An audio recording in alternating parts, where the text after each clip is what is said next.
Hi, my name is Lee Braden. I am the supervisor for the training department in the foster care unit at Turning Points for Children.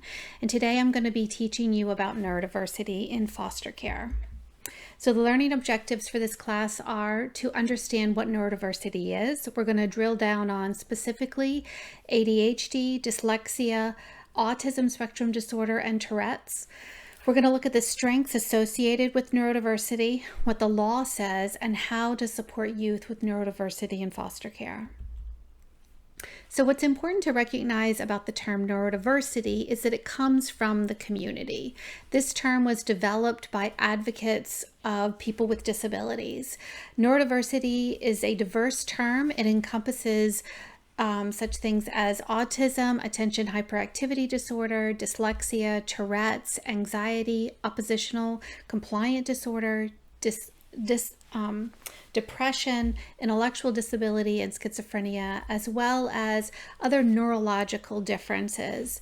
It is a inherently strengths-based perspective on looking at people whose brains operate differently, recognizing that we all are unique and different, and we all bring strengths to our worldview. Neurodiversity is a superpower. Like a superpower, it can be hard to manage when children are young, particularly in school settings. It is a different way of understanding the world around you and a different way of problem solving. As parents and guardians, our job is to help children understand their neurodiversity. So we're going to watch a video that was actually made for teachers about neurodiversity, but I really feel that it applies to anyone who loves and cares for children. Dear teacher, I know it doesn't always seem like it, but I really do want to listen and learn. Just my brain is kind of different. So this is what I'd like you to know about me. I have to move, or I really can't pay attention. Even though I'm not looking at you, I can still listen to what you're saying. If you tell me, sit up straight, now I have to use all of my brain to do just that. It makes me feel sad when you tell me to try harder, even though I've already tried as hard as I can. I actually listen better when I'm rocking in my chair. When you give me a bunch of directions, I start to think I will never remember all of this. Sometimes my mom or dad ends up doing all of my homework. So here's how you could maybe help. Let me get up and move while I'm learning. Let me look wherever I want when you talk to me. Let me rock or slouch in my chair. No matter what, please don't take away my recess. Give me a hug I can do all by myself. Make directions very short. Just ask me, what does your brain need right now? And one more thing. My brain might be different than yours, but it's still amazing. Sincerely, your student. You're a student. Your student.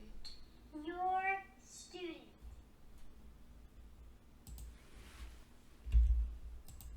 Okay, so that's a really beautiful understanding from children what school is often like for them and what their outside school life can be like. Recognizing that children whose brains operate differently because of different disabilities, and being able to accommodate them so that they can be successful. So, I've done some research to look at kind of what are the varying rates of disability for children inside the foster care system. And what I found were some of these statistics. So 40% of children in foster care were born with low birth rate, which we know can cause learning disabilities and other disabilities later on in life for children. 80% experienced substance abuse prenatally. 30 to 80% with at least one medical condition such as HIV, TB, asthma, and 30 to 50% with dental difficulties, like dental decay. Studies of youth with neurodiversity in foster care also found that 25% with 3 or more health problems, 30 to 60% with developmental delays, 50 to 80% with mental and behavioral health problems, which is not surprising when you consider that most of the children in the child welfare system have been traumatized, and trauma often comes out as mental and behavioral health problems. 20% full hyper 20% with full handicaps, and 30 to 40% of children who were surveyed in the foster care system had required special education services. So we are actually talking about a very large percentage of the kids that are in the child welfare system actually do have neurodiversity for various different reasons. So let's talk about attention deficit hyperactivity disorder. What is ADHD? This is a term that kids get diagnosed with a lot. I want to precurse this by saying that oftentimes children who have experienced trauma will be misdiagnosed with ADHD. It's very important when a child goes in for an assessment that the person that's doing the assessment understands the ramification of trauma in that child's life. So if you are the foster parent or the kinship parent of this child, make sure that when you're having this conversation with the pediatrician that you explain the level of trauma the child has lived through, because they may not have ADHD. It may be trauma-based. Nevertheless, ADHD is a very common disability for kids and adults. It is one of the most common mental disorders affecting children. ADHD also affects many adults. Symptoms of ADHD include an inability to focus or pay attention, an inability to sit still, which is often manifest in little kids. They'll have a hard time sitting still when they're supposed to be paying attention in class. And they also struggle to keep things in order. They can be hyper-focused when they have something that they feel very passionate about. So let's watch a short clip about what ADHD is.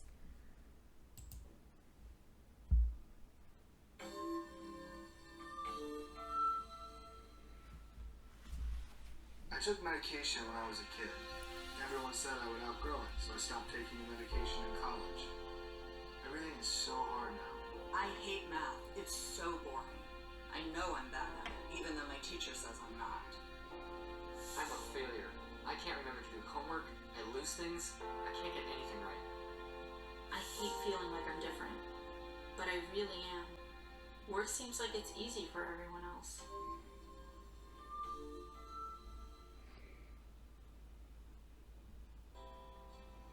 These are the voices of people with attention deficit hyperactivity disorder, or ADHD. Millions of American children, teenagers, and adults experience this disorder, which makes it hard to concentrate, pay attention, organize, and focus. Their lives are complicated because of it. I know. One of these voices is mine. I was diagnosed with ADHD when I was 9. Most kids with ADHD start to struggle with symptoms even earlier than that. I first noticed my symptoms in school when we began doing projects that took planning, and I got frustrated a lot. Later, in middle school, I was on the basketball team, but I was always late to practice. Eventually, my teacher called my parents to talk about my grades, since I understood the material, but didn't turn things in on time. At that point, my parents, my coach, and my teacher all compared how things were going. And that's when my parents took me to see my pediatrician. ADHD can show up in 3 different types: inattentive, hyperactive impulsive, and combined. My symptoms were more of the inattentive type. I was having a lot of trouble losing things or forgetting things, not finishing homework, and organizing my work for projects and future assignments. My parents told me at first that they wondered if I had a hearing problem, because sometimes I would look like I didn't hear them when they talked to me. Other children also struggle to keep their attention in class, can look super distracted at home and school, and have trouble with details for things they're not interested in.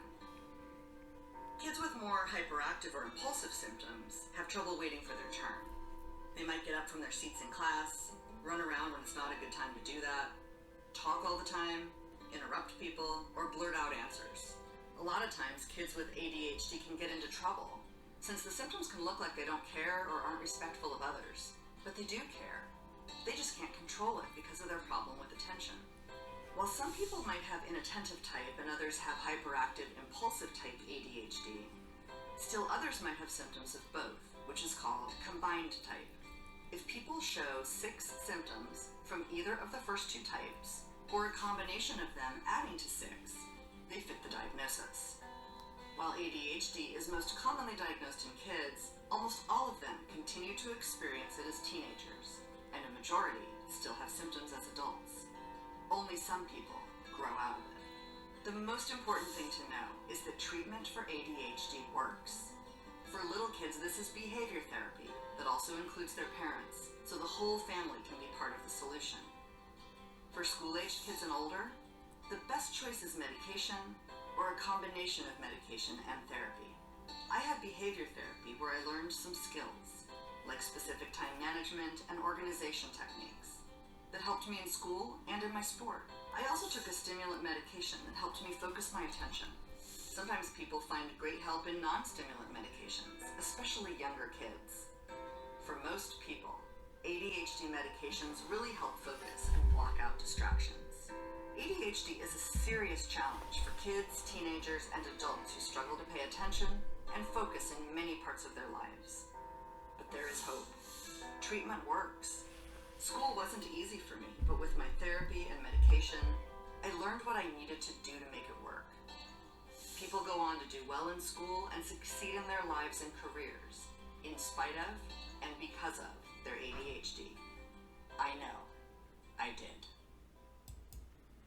Okay. So, that video clip really illustrates well, in a nutshell, how ADHD affects children. It's important to recognize that this is a disability that does not go away, and that there are many adults among us who have ADHD. Many choose to continue taking medication because it helps them be successful at school and at life, their work, for example. So, some of the symptoms and challenges that people with ADHD face is, some of the challenges that face individuals with ADHD include impulsiveness, poor time management, poor planning, low frustration tolerance, hot temper, inability to focus, difficulty following directions in a sequential order. Conversely, some of the strengths that accommodate people with ADHD are being creative, adventurous, looking at the big picture, thinking outside of the box, comfortable with challenges, because after all, they have faced a number of challenges in their life. It makes them challenged, not averse.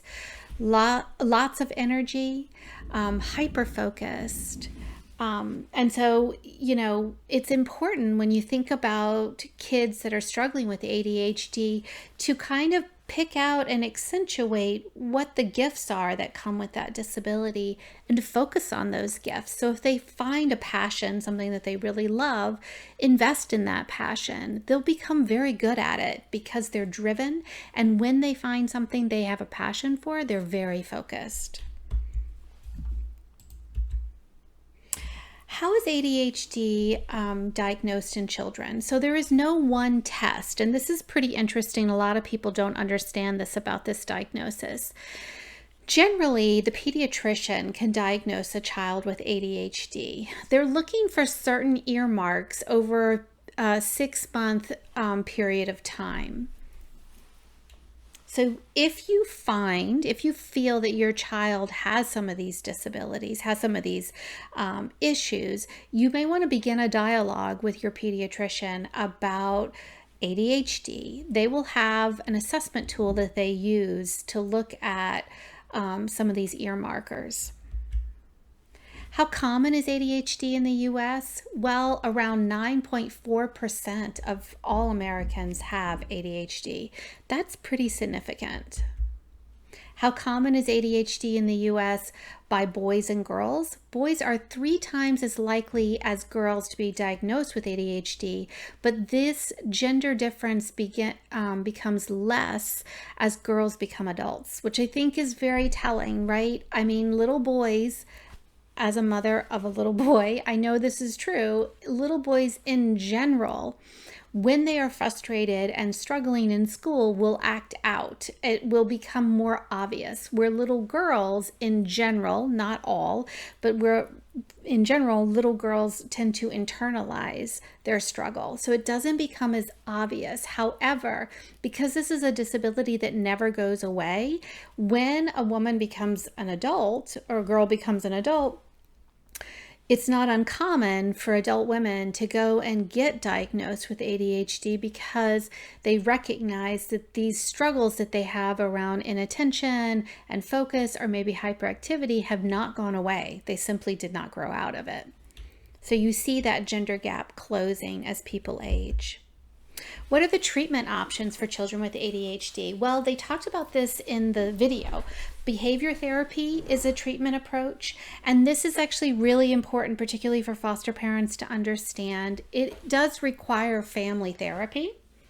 And so, if your child is diagnosed with ADHD, instead of just automatically putting them on medication, the first approach should always be to talk about behavior therapy, which involves the whole family, because parents need to understand how to parent a kid that has attention issues.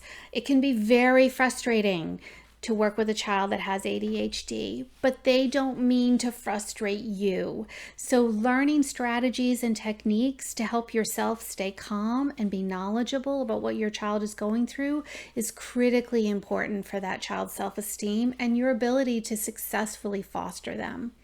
School interventions. So most children with ADHD have what's called a 504 plan or an individual educational plan, an IEP.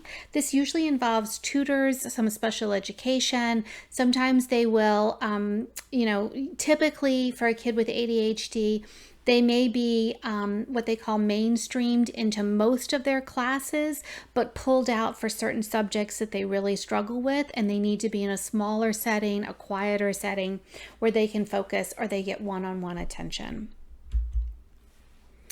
Other treatment options are medication, and they talked about this in the video. So medication is usually something that they give children when they get older. So not any child that is in like kindergarten or, the lower grades in elementary school. This usually occurs in middle to late elementary school.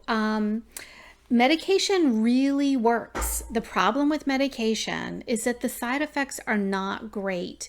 For example, our son has been diagnosed with ADHD and he takes medication. One of the side effects is that it causes him to have a suppressed appetite. Our kid is extremely skinny. So when this side effect started emerging, it really freaked us out because he was already a really skinny kid. A lot of kids with ADHD are super skinny. Why? Because they're constantly in motion, so they keep the weight off. So that is a pretty negative side effect. It can cause sleep disruption, which means that children have a hard time falling asleep and staying asleep. And And so you have to kind of weigh out the balance of all of this in terms of what is best for the child that you're caring for. Sometimes just taking half a pill will work. The other thing to keep in mind about the medication that is prescribed for children with ADHD is that they don't have to take it every single day. They can not take it on the weekends. They can choose to not take it in the summertime.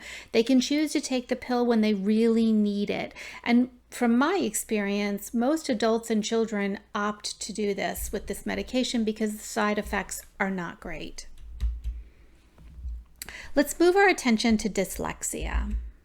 So what is dyslexia? Dyslexia is a learning disability that involves difficulty in reading due to problems identifying certain sounds with certain letters. It is also a disability that impacts an individual's ability to spell and read. Dyslexia affects areas of the brain that primarily have to do with one's language. A lot of kids with dyslexia are never going to be very good at learning another language, for example, learning Spanish or French, because that region of the brain is wired differently, and it's difficult for them to take on other languages besides their origin language, which would, for our children, primarily English. So I want to share a little video about what dyslexia is.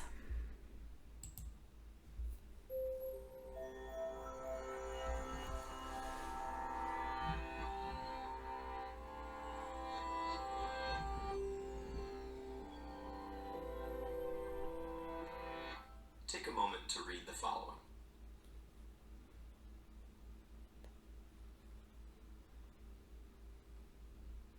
How was that? Frustrating? Slow? What were those sentences about? They're actually a simulation of the experience of dyslexia, designed to make you decode each word. Those with dyslexia experience that laborious pace every time they read. When most people think of dyslexia, they think of seeing letters and words backwards, like seeing B as D and vice versa, or they might think people with dyslexia see saw as was. The truth is, people with dyslexia see things the same way as everyone else. Dyslexia is caused by a phonological processing problem, meaning people affected by it have trouble not with seeing language, but with manipulating it. For example, if you heard the word cat and then someone asked you, remove the C, what word would you have left? At. This can be difficult for those with dyslexia. Given a word in isolation like fantastic, students with dyslexia need to break the word into parts to read it. Fan-tas-tic. Time spent decoding makes it hard to keep up with peers and gain sufficient comprehension. Spelling words phonetically like S-T-I-K for stick and F-R-E-N-S for friends is also common. These difficulties are more widespread and varied than commonly imagined.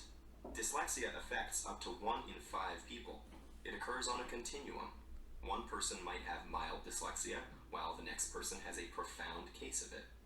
Dyslexia also runs in families.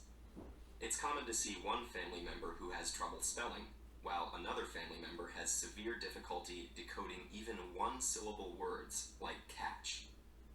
The continuum and distribution of dyslexia suggest a broader principle to bear in mind as we look at how the brains of those with dyslexia process language.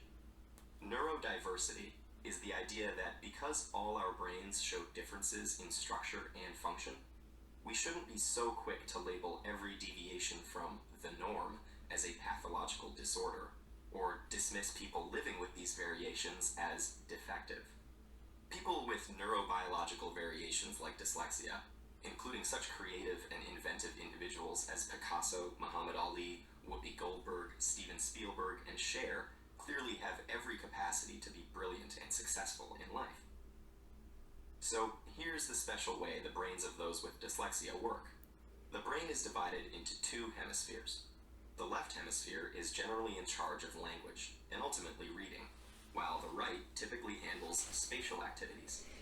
fMRI studies have found that the brains of those with dyslexia rely more on the right hemisphere and frontal lobe than the brains of those without it.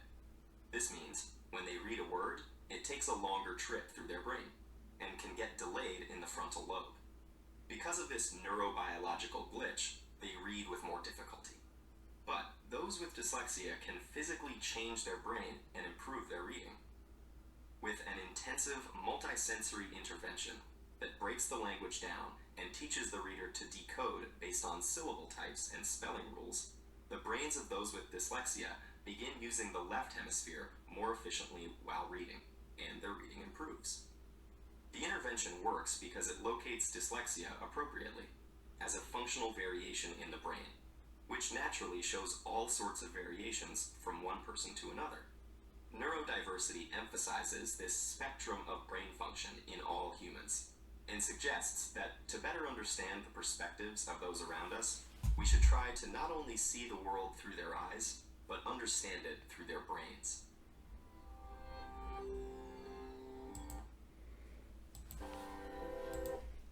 Okay, so that gave a wonderful overview of how dyslexia functions in the brain. So certain symptoms and challenges that children with dyslexia will have is difficulty with reading, difficulty with spelling words and writing. Oftentimes, this will be accompanied with what's called dysgraphia, which is difficulty writing, actually having handwriting. So a lot of kids will have very poor handwriting. Low confidence or behavior problems. Because dyslexia is a reading-based, language-based disability, a lot of people mistake it for not being very bright, quite frankly, not being very intelligent. And so kids internalize that. They're keenly aware that in second grade, all their classmates are learning to read and they are not. And so they feel stupid, and feeling stupid has a devastating effect on one's self-esteem. Difficulty reading out loud. No dyslexic child should be forced to read out loud. It is actually traumatizing to do that to children. Difficulty recognizing between the left and the right. Let's see, skipping ahead when they read instead of reading in sequential order. Reading below grade level, and this may be consistent even with good interventions. People with dyslexia will never be great readers. That doesn't mean they don't enjoy literature or that they're not drawn to reading. It just means that their reading capacity will never be very high.